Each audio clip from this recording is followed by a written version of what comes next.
takeaways from your experiences.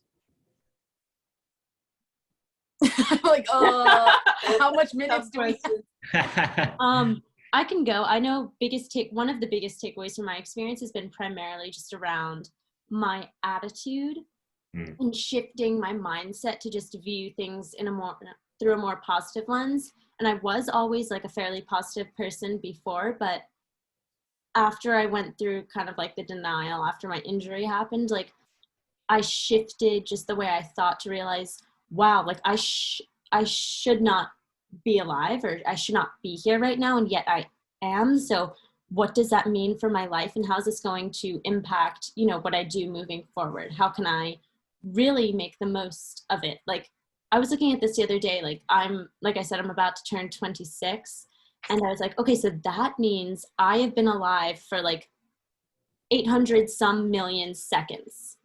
That's crazy. That's a lot of time. What have I done in those past 800 million seconds that I could say that I am proud of, and what do I want to do with the seconds that I have left?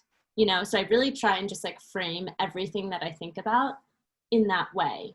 Like, how am I going to make the most of this chance that I have? Right. Obstacles are opportunities. And I learned that from Greg Nance, Nice. our mutual friend. He was the one who taught me that. And ever since like Greg and I had that conversation, I think about it all the time. Right. This obstacle is an opportunity, and I have an incredible chance to turn my circumstances into something positive, to impact in a positive way the lives of others, and, maybe have a bigger impact on more people. So that's for me what I think about.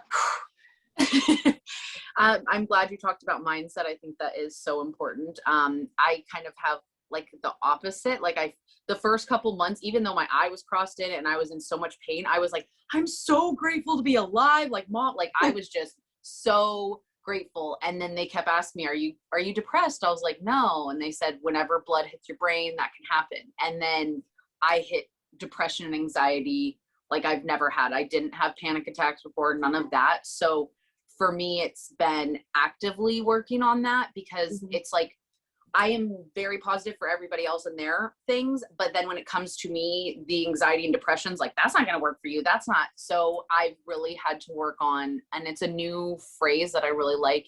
It's not that we have strengths and weaknesses. We have strengths and strengths not yet developed. So I can't keep thinking of them as a weakness, like my patience or any of those things. It's a strength not yet developed. It used to be developed before my brain injury. I'm struggling with it now, but I will But you're working on it. Exactly. So I think really focusing, like you guys kind of said, mindful on your attitude, what you're saying to yourself, your outlook on things really, really does matter.